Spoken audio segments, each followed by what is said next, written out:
በጣም ይቅርታ ደሬ። ይቅርታ አይደለም የምፈልገው፣ ደህና ያልሆንክበት ምክንያት ንገረኝ። ምን ልንገርሽ ማርታ? ምን ልንገርሽ? እኔ እኮ በአንቺ ነው ሰው የሆንኩት፣ በአንቺ ነው የተከበርኩት። አንቺ ነሽ ልጆቼን የሰጠሽኝ። ቆይ ምን ልንገርሽ? እሺ ምንም ቢሆን ደርዬ፣ ምንም ቢሆን ንገረኝ። እኔ እናንተ ማለት እኮ አንድ ነፍስ አንድ ስጋ ማለት ነው። ግድ የለህም፣ ምንም ነገር ይሁን ንገረኝ። ይኸውልሽ እንደምታስቢው ቀላል ነገር አይደለም። በቃ አሁን ደግሞ ትቼዋለሁ ማርቴ።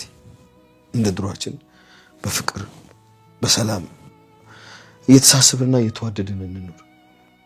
አንተ እኮ ነው የተቀየርከው ደርዬ። እኛ እኮ እስካሁን ድረስ ግራ እንደገባን። እሺ በቃ ማርቴ ይቅርታ።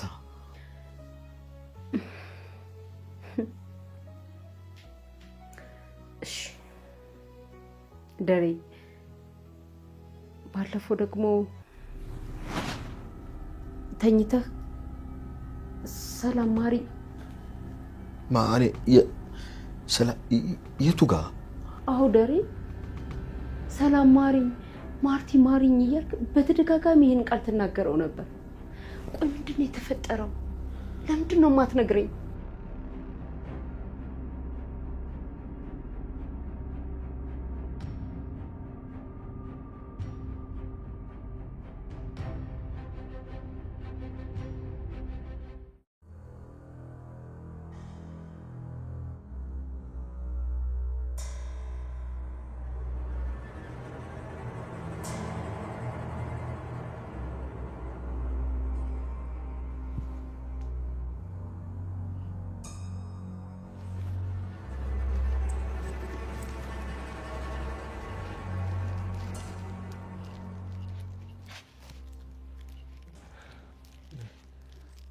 እርግጠኛና ኤቢ ተኝታለች። አዎ እኔ ከተኛው እኮ እሷ አትቆይም። ደግሞ ሌሊት ለጥናት መነሳቷ ስለማይቀር አሁን ተኝታለች። እሺ በቃ ቶሎ ክፈተው፣ ቶሎ በይ። ግን ዳጣን እየፈራሁ ነው። ማለት በቃ የሰላምን አደራ የበላሁ ያህል እየተሰማኝ ነው። ናታን፣ በእኔና ባንተ መካከል እኮ ምንም ነገር ሊኖር አይገባም። እኔ እናንተ በሚስጥር እንታማለን እንዴ? ክፈተዋ፣ ችግር የለውም።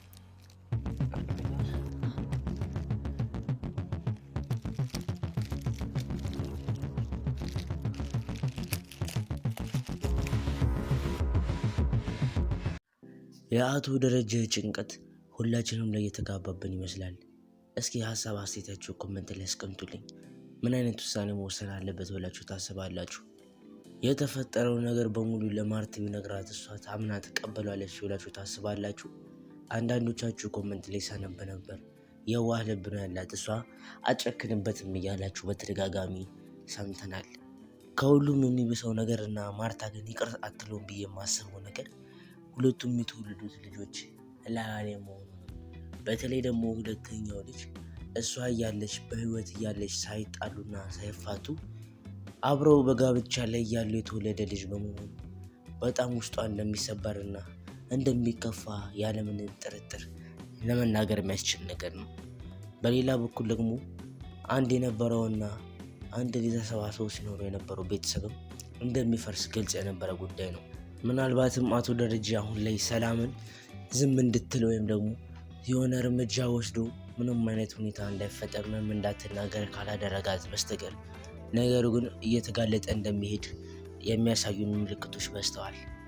በተለይም ደግሞ ያለፈው ክፍል ላይ እንደተመለከታችሁት አቶ ደረጀ ሲቃዥ ማርቲ ቅርበኝ፣ ሰላም ቅርበኝ እያለ እየጮኸ ሲናገር ሰምተነዋል።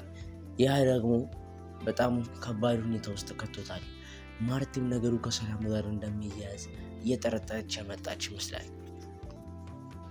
አቶ ደረጀ ከአቤጌል ጋር ቁጭ ብሎ በሚያወራባት ሰዓት ላይ የተመለከትነው ነገር ትልቅ የሆነ የሚያማክረውና ሀሳቡን ሁሉ የሚገልጽለት ውስጡ ያለውን ነገር የሚዘረግፍለት ሰው እንደሚያስፈልገው ነው የተመለከትነው። ምክንያቱም ኤቢ የተፈጠረውን ነገር ንገረኝ ችግር የለም እያለች ስጨቀጭቀው እኔ አሁን በነገርሽ አንቺ ደግሞ ነውር መሸፈን አታቂም ትዘረግፊያለሽ እያለ ሲያወራ ተመልክተናል። ይህ ማለት ደግሞ ብሶቱንና ውስጡ ያለውን ነገር በሙሉ ሊነግረው የሚፈልገው ሰው እንዳለ ያሳየናል። ለዳጣ እንዳይነግራት ደግሞ ዳጣ የሰላምን እናትነትን ማታቅም የተፈጠረው ነገር ሁሉ ሲነግራት እሷ ራሷ ልትጠላው ትችላለች። ስለዚህ አሁን ላይ የሚያማክረው አንድም ሰው አይኖርም።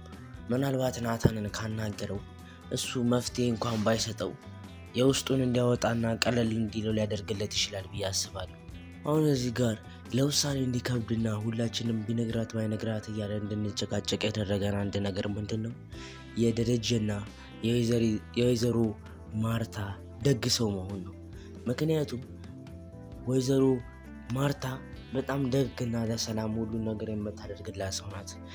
አቶ ደረጀን ቢሆን ለቤተሰቡ ያለው ፍቅር ሁሉ ነገር የሚያስቀና ነው። ያገኛትንም ዳጣ ልጄ ነሽ ብሎ ሊያስተዋውቃትና ከቤተሰቡ ጋር ሊያቀራረባት እየሞከረ ባለበት ሰዓት ነበር ሁለተኛው ጽንስ የተፈጠረው ማለት ነው። እና ምን ያደርጋል ብዬ አስባለሁ መሰላችሁ? አቶ ደረጀ ጥሩ ሰው ባይሆንና መጥፎ ሰው የሆነ ቢሆን ኖሮ ሰላም ልጅ መጸነሷ እኛ ሊያስደስተን ወይም ደግሞ ይሁን ቤተሰቡ ቢበጠበጥ ይሻላል፣ ይህ መጥፎ ሰው ነው እያለን ከወይዘሪት ማርታ ሆነን እሱ ላይ ልንፈርድበት እንደምንችል ተስፋ አደርጋለሁ። በሌላ በኩል ደግሞ ማርታ መጥፎ ሰው ብትሆንና ቤት ውስጥ ያሉትን ሰው መታሰቃይ ቢሆን እነ ሰላምን ይሁን ችግር የለም ቢጣሉም ቢፋቱም ችግር የለም እንደው ሰላም ትሻለዋለች እያለን እንድናገረ ያደረገን ነበር። አሁን ግን አቶ ደረጀና ወይዘሮ ማርታ የሚፈጠረው ነገር በሙሉ የማይገባቸው ነገር ነው። ሁለቱም በጣም ጥሩና ለቤተሰቦቻቸው ሀሳብ የሆኑ ሰዎች እንደሆኑ በተደጋጋሚ ያለፉት ክፍሎች ላይ መመልከት ችለናል ማለት ነው። በሌላ በኩል ደግሞ ናታን ቃሉን መጠበቅ አልቻለም። ቃሉ ሊያጥፍ ይገኛል። እንግዲህ ምንድነው ሰላም እኔ በሌለው ሰዓት ብቻ አሳያት ብላ የነገረችውና የሰጠችውን ደብዳቤ ለዳጣ ሊያሳያት ነው። እዚህ ጋር ዳጣ ማሳመኗ ሳይሆን የሚገርመው ስጫት ብላኛለች ብሎ መናገሩ እሱ እንድትገፋፋውና ደብዳቤውን ማውጣቱ እንዲያሳያት ምክንያት ሆኗታል። ደብዳቤ እንደተሰጠውና ምንም አይነት ዕቃ እንደተሰጠው ባይነግራትና የተባለበት ሰዓት ላይ ብቻ አውጥቶ ቢሰጣት ኖሮ ይህ ሁሉ ነገር ላይፈጠር ይችል ነበር። አሁን ላይ ዳጣ ያላትን አቅም በሙሉ ተጠቅማ እሱን ልታሳምነው ትችላለች። ማታም ሳሎን ላይ ናና እቃውን ታሳየኛል አብረን እናያለን ብለዋለች። እሱ ሀሳቡ እንደሆነ እኔ ክፍል በማታ እኔ ችግር የለም አሳይሻለሁ ይላታል። እሷ ደግሞ ማታ ማታ አውሬ ትሆናላችሁ የሚባል ወሬ ስላለ ቢቀርብኝ ይሻላል ብላ እንደ ቀልድ አድርጋ ታወራለች። እናም ማታ ላይ ሳሎን ሄዶ እቃውን በሙሉ ሊሰጣት ይስማማሉ። ልክ ሲመሽም ጠብቆ እንደተባለው ወደ ሳሎን ይሄዳል። ኤቢ እንዳለችም ሲያረጋግጡ ኤቢ እንደተኛች ሁሉም ቤተሰቡም እንደሌለና እንደተኛ ሲያረጋግጡ እቃውን ለማየት ያላቸው ጉጉት በጣም በከፍተኛ ሁኔታ ይጨምራል። እዚህ ጋር ናታን ምናልባት እቃ ውስጥ ያለውን ነገር ባያውቀውና አይቶት ቢሆን ኖሮ ለዳጣ ለማሳየት እንደዚህ አይቸኩልም ነበር። ጉጉቱ ያለው ለዳጣ ለማሳየት ብቻ ሳይሆን እሱም ለማየትና ለማወቅ ያለው ጉጉት እንደሆነ ያስመለክተናል። በሌላ በኩል ደግሞ ስንመለከት እኔ እንደሚመስለኝ ከሆነ የዚህ ድራማ ማብቂያ እየደረሰ ይመስለኛል። ምክንያቱም ቤት ውስጥ ያሉት ነገሮች በሙሉ እስከ ዛሬ ተደብቀውና ተሸሽገው ሲኖሩ የነበሩት ነገሮች በሙሉ አሁን ላይ ወደ መውጫቸውና መጋለጫቸው ደርሰዋል ብዬ አስባለሁ።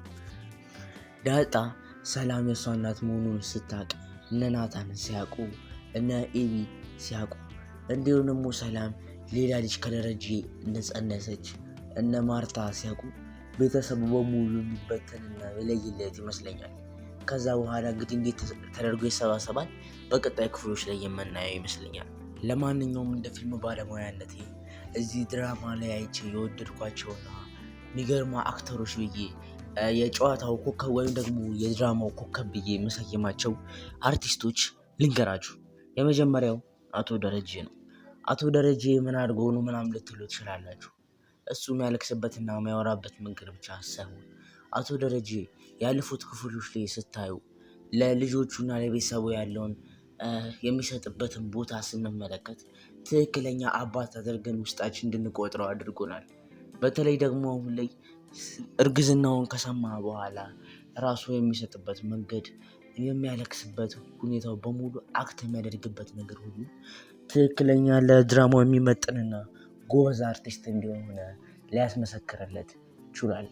ሌሎቹ ሁለት ደግሞ ጎበዝ ብዬ የማስባቸው ሰዎች ወይዘሮ ማርታና ወይዘሪት ሰላም ናቸው።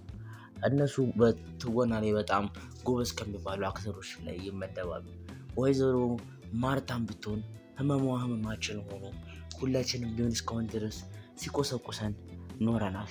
በተለይ አሁን ላይ ደግሞ ምን ትለዋለች እንዲህ ብትናገር እያለን እየፈራንና እየቸረን ቆይተናል። እሷም ብትሆን የእናትነትን ገጸ ባህሪ ሙሉ በሙሉ ተላብሳ ተጉኗለች ብዬ አስባለሁ። ሌላኛዋ ደግሞ ወይዘሪት ሰላም ናት። ወይዘሪት ሰላም ትክክለኛ የሰራተኛ ገጸ ባህሪ ተጫወተች አልተጫወተች የሚለው ነገር ብቻ ሳይሆን ትክክለኛ የሆነ የፌስ ኤክስፕሬሽን ስለተመለከትኩባት አነጋገሯ፣ የምትጸጸትበት መንገድ እንዲሁም ደግሞ የምታለቅስበትን መንገድ ስንመለከት እሷም ድራማው ላይ ካሉ እንቁ ተዋናያን መካከል አንዷ እንደሆነች ልንመለከት የምንችልበት ነው ብዬ አስባለሁ። ሌሎችም ድራማው ላይ ያሉ ጎበዝ ተዋናያን አሉ። ነገር ግን የድራማው ኮከብ ብዬ የማነሳቸው ለእኔ በበኩሌ 3 ሰዎች ናቸው ማለት ነው። ለማንኛውም ሪካፑን እንዴት አያችሁት? ሰብስክራይብ እና ላይክ በማድረግ ቪዲዮን ጨርሱ።